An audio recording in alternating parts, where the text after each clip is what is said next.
Hi, James Herbert here, Service Manager for New Way Trucks. This video is a walk-around of the New Way Sidewinder and Automated Side Loader. This video covers the newer electric valve CanBUS model. We will cover the basic operation and the technical features of the Sidewinder. Always follow all appropriate lockout and tagout procedures. We'll start with the curb side of the truck. The major components of the truck are the cab, the arm, the hopper, the body, and the tailgate.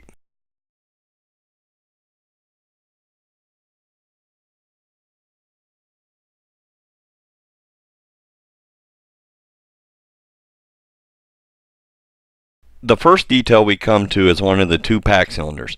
The other one is on the street side. The pack cylinders work at an angle for increased packing force and compactness.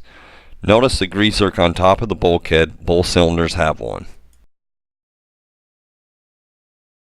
The two follower panels cover the hopper when the packing blade is extended. This means you can dump refuse wherever the position of the packing blade. The panels ride on sealed roller bearings. This is the body lift or hoist cylinder. These are tilt to dump trucks. Here is the street side pack cylinder along with the Packer proc switches. We'll get to more on those proc switches later on.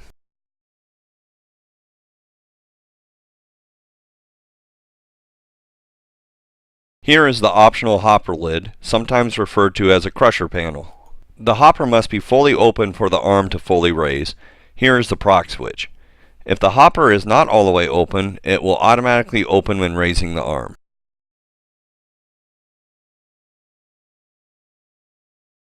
This is the hopper door and its proc switch.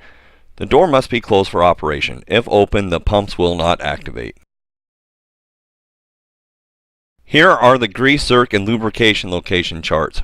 Proper greasing and lubrication, along with arm chain maintenance, are critical for trouble-free operation and low maintenance. The arm valves and arm not stowed proc switch are visible here. The arm valves are electronically actuated valves.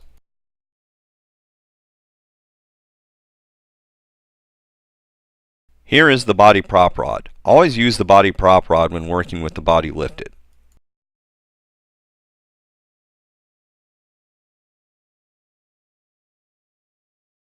Here we have one of the tailgate cylinders with the holding valve. The tailgate is a slide to lock design. This is the tailgate close proc switch. Remember, when dumping, always fully open the tailgate before fully raising the body to avoid damaging the bumper. Here is the reverse or backup camera along with an optional blind spot camera. This is one of the two tailgate prop rods. Always secure the tailgate when working inside the body or under the tailgate. You could become trapped or even crushed without securing the tailgate. Here is the upper tailgate light bar. The rear lighting CanBUS controller is behind the A, Y, and New Way. This controls the rear lights and the tailgate close proc switch. We have 5 controllers on this truck. This allows us to use smaller, simpler wire harnesses. Fewer, shorter wires means less wiring problems. The input-output mapping is found in the manual, or it can be obtained from newwaytrucks.com.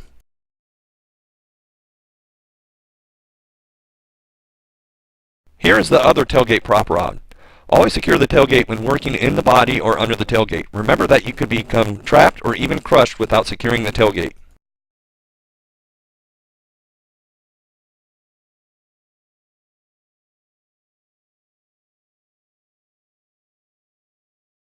The oil tank has 2 internal filters, one for the arm valve return and one for the body valve return. The suction line has an internal strainer to further protect the pump. Keep an eye on the restriction gauges. If they go into the red, the filters will go into bypass and no longer filter the oil.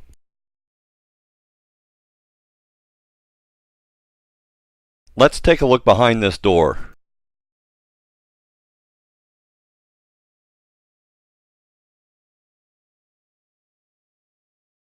If your truck looks like this with the gray control box, please watch the air valve version of the video. There are some differences in the trucks with the air valves. Here you can see the CanBUS body controller and the body function valve. Here are the functions of the valves. These are on-demand valves. They keep the hydraulic system cooler and save fuel. The unloader valve needs to be on for the valves to pressurize and operate. The unloader valve turns on when a function is called for. It can be turned on manually with the tailgate body interlock switch. The input-output mapping is found in the manual or can be obtained by our website, newwaytrucks.com. Here are the valve layout and the pressure settings for the body valves. Let's take a look with the body up. Here again are the follower panels and the body lift or hoist cylinder.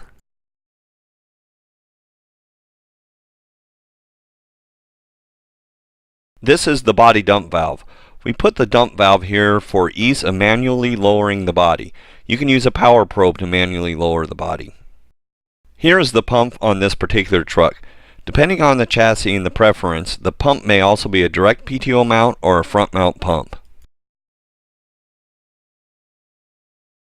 The pump is a dual section vane pump. The body section, which is pump 2, is closest to the input shaft. Pump 1 is the arm pump. This is the DOT PDU or power distribution unit. This controller operates the pumps, interfaces with the DOT functions, and provides power to the other 4 controllers.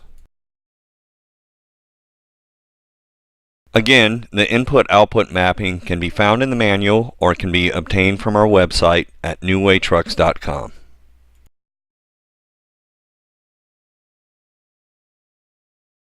Here you can see the body hydraulic lines that run down the chassis and back up the body to the body valve. At the battery disconnect, there are 2 40 amp fuses that feed the DOT PDU controller. There are 2 smaller fuses in the cab. We will cover those later on. Here is the body down proc switch. Here are the Packer Home and Packer Extended proc switches. For auto pack to function, the home switch has to be made. An auto pack cycle must start with the packer in the home position. Let's take a look at the arm. The Sidewinder arm has a 1,000-pound lift capacity, a standard 12-foot reach, and is available in 96 or 300-gallon versions. This one is the more common 96-gallon version. If we remove the cover, we can see the inner workings of the arm. First, we see 3 proc switches. The top proc is the arms up proc. It cushions the upward arm movement and it also starts the auto pack cycle. When the arm moves up, the middle proc switch automatically closes the gripper, switches the camera, and interlocks the crusher panel. The crusher panel will automatically open, but the arm will wait here until the crusher is fully open to move past this proc. The lower proc switch cushions the downward movement of the arm. It cushions when the proc is off, not when it is on. If the arm is slow coming down, check the operation and wiring of this proc.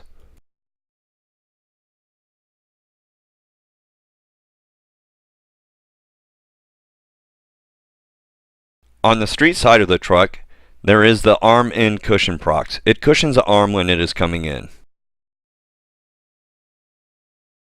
When the arm comes in, the proc should slow it down right before it stops, and it should not slam.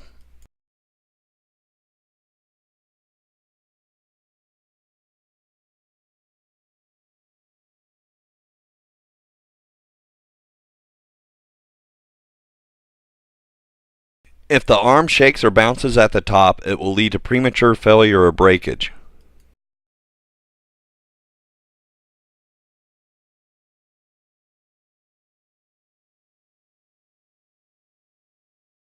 It should also be smooth coming down.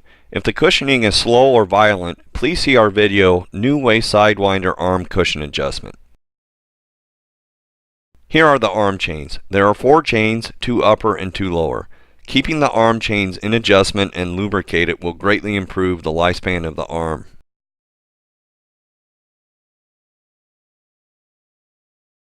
This is what the arm looks like when the chains are properly tensioned. There will be some play in the gripper head, but it doesn't flop around. Here are some chains that could use an adjustment. Properly adjusted chains will save time and money on repairs. If the arm chains require adjustment, please see our video, New Way Sidewinder Arm Chain Adjustment. The arm valves are electronically controlled. There are no MAC valves or compressed air actuators. Here are the various factory pressure settings. The gripper close setting may need adjusted for soft cans. On the back of the grippers there is a flow diverter purge valve. This valve does two functions. First, it ensures both gripper cylinders close at the same rate. Second, it allows to purge air from the cylinders. If your gripper fingers drift out, with the pump on, hold the gripper open button for 30 seconds to a minute. Now let's take a look at the cab. The joystick has a dead man switch. It activates the arm pump. No arm functions will operate without squeezing the dead man. For safety, if the dead man switch is triggered continuously for 90 seconds, it will deactivate the arm pump. Here is the arm not stowed light. It will flash unless both the arm end procs and the arm stowed procs are made. The camera monitor model will vary.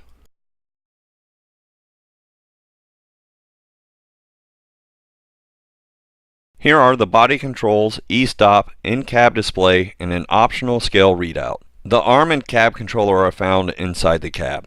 Depending on the chassis, they are found under the control buttons or under a nearby dash panel. There are two fuses found in the wiring harness under the cab buttons. One is an ignition fuse and one is from the battery. Along with the two 40 amp main battery fuses, these are the only fuses in the system. All the other circuits are internally protected by the controllers. To reset them, simply turn the truck off, wait a few seconds, and then restart. You can check for tripped circuit breakers from the in-cab display. More on that to come. Okay, let's go over some basic operation. To activate the pumps, you first have to press the reset button, then turn the pump on. To raise the body or tailgate, the interlock switch must be pressed at the same time as the tailgate or body up switch.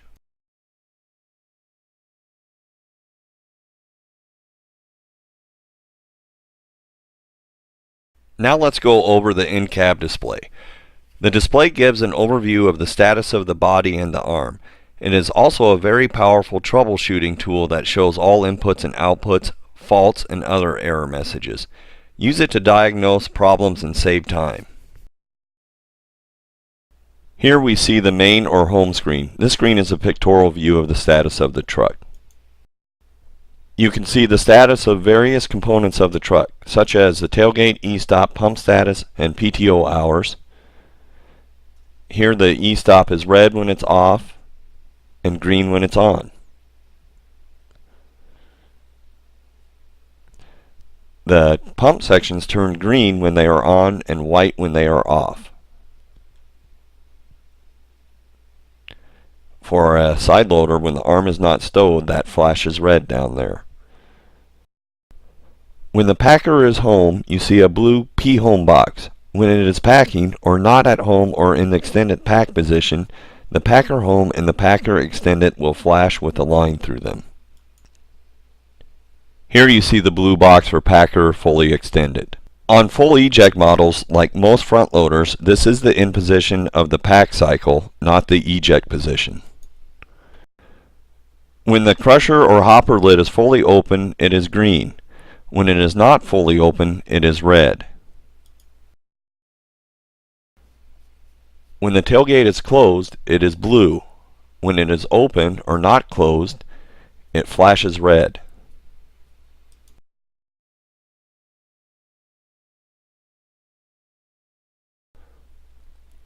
When the body is ajar, the whole body will be tilted up and flashing red like this. If the hopper or safety door is open, it will turn red and it will also turn the pumps off. Here are the indicators for the strobe lights and the work lights. Now let's explore the troubleshooting features of the display. Use the right arrow key to navigate to these screens. The first screen the right button navigates to is blank. Press the right arrow again to get to the useful screens. These trucks use a CanBUS network joystick. To troubleshoot a joystick, use this screen. There is no need to test the joystick with any other test equipment. The red dots on the right represent the buttons on the joystick. The numbers represent the joystick position. 0 is where the joystick centers, and 1000 is the maximum for each of the directions. The second screen is for the cab controller. Each of the numbers represents the pin of the controller itself. If the pin number is lit green, either the input or the output is on or active. For a description of what each number input and output correspond to on the truck, please consult the manual or contact New Way for a reference.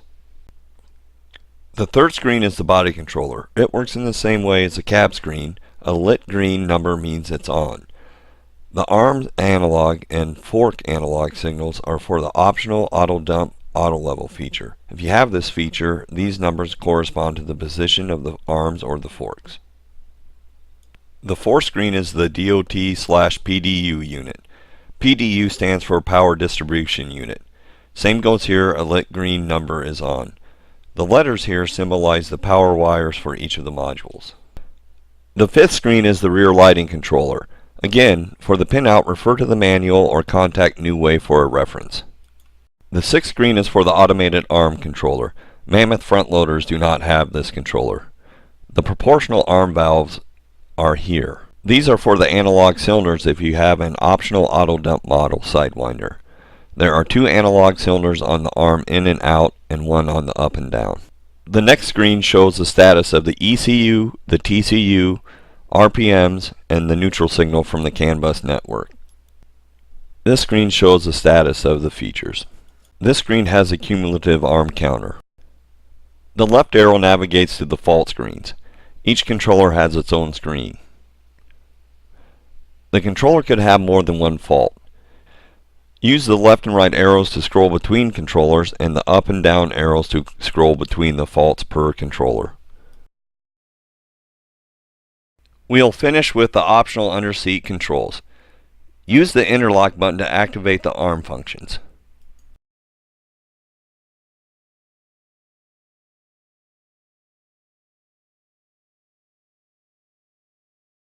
Thank you for watching this video. If you have any questions, please contact us. Also, check out our website for more videos.